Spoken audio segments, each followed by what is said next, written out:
E aí pessoal, tudo bem com vocês? Aula de teatro via EAD. Será que vai dar certo? Acho que sim.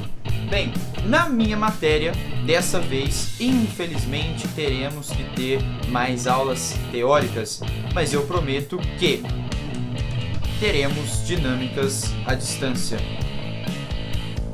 Eu espero que dê certo. Bem, falando um pouquinho mais sério, pessoal, a gente precisa retomar as nossas atividades via EAD, à distância. E hoje nós vamos falar de um dos temas que a gente estava trabalhando lá em sala de aula.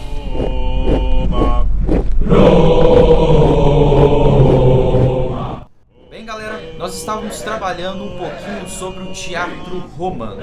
Nós sabemos que eles eram um pouco recalcados, copiaram muitas coisas do teatro grego. Então, a primeira observação que eu faço para vocês é justamente essa. O teatro romano copiou muita coisa do teatro grego. Não só na parte teatral, mas também sabemos que em todos os aspectos artísticos, Roma copiou Grécia. Mas eu tenho aquele pensamento de que tudo que é bom merece ser copiado. Então eu não tiro a razão do pessoal de Roma naquela época, porque realmente a Grécia como um todo, a cultura grega deixou uma herança muito bacana para todos nós. Um outro ponto que nós temos que destacar também é que os teatros romanos eram apresentados em formas de festivais, ou seja, era gratuito, todo mundo podia entrar, todo mundo poderia assistir. E aí vocês vão entender um pouquinho o porquê que ele era gratuito lá no próximo slide, quando a gente falar um pouquinho da cultura do pão e do circo. Uma outra observação muito importante é que eles visavam agradar o público. E também vocês vão entender um pouco lá no slide, de pão e circo, ok? Bem, um outro detalhe também que a gente vai comentar é que essa questão de agradar o público era o quê? Quando o autor percebia que a peça estava indo bem, tudo aquilo que ele tentou trabalhar estava fluindo e a plateia gostava, ou a plateia estava gostando, ele mantinha conforme planejado. Agora, se por um acaso a plateia começasse a não gostar, o autor poderia mudar a peça para agradar o público. E vocês vão entender o porquê.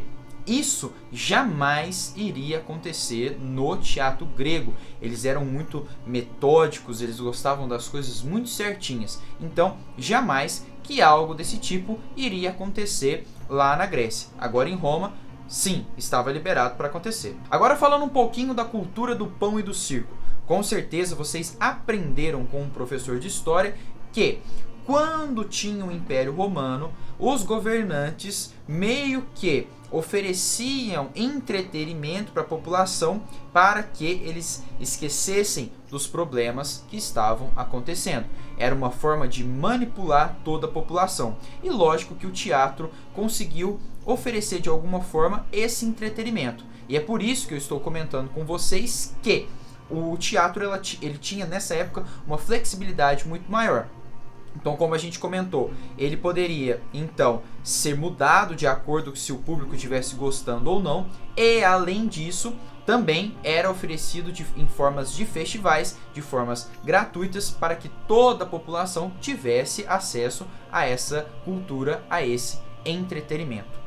Um outro detalhe muito importante é que com o passar dos anos do Império, as cenas e os teatros começaram a ficar com um pouco mais de violência, com cenas mais grotescas ou até mesmo bizarras. Mas por conta desta influência dos gladiadores, né, de realmente ter todo aquele espetáculo que o pessoal estava dando preferência. E por que isso acontecia? Porque as peças de teatro apresentadas naquela época também tinham um pouco de influência da dramaturgia, na verdade, drama e também de tragédia. E drama e tragédia a gente já aprendeu que são enredos mais complicados, assim como os gregos gostavam de ter enredos desse tipo. E o pessoal às vezes não entendia muito bem como era para todo mundo, tanto classe baixa como classe alta, às vezes não era todos que entendiam aquela peça. E é por isso, então, que essas cenas violentas, essas coisas de luta começaram a ganhar mais força. E um outro detalhe muito importante é que a comédia começa a ganhar mais força nesse momento. Igor, por quê?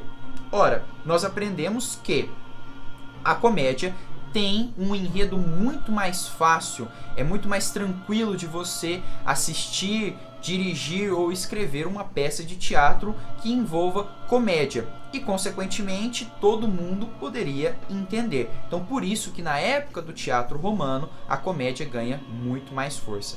E esse cenário se mantém até o fim do Império Romano, quando a gente vai ter a mudança de todo um contexto mundial para entrarmos na época medieval e, consequentemente, outras influências atacaram o teatro e essas vão ficar para as próximas aulas.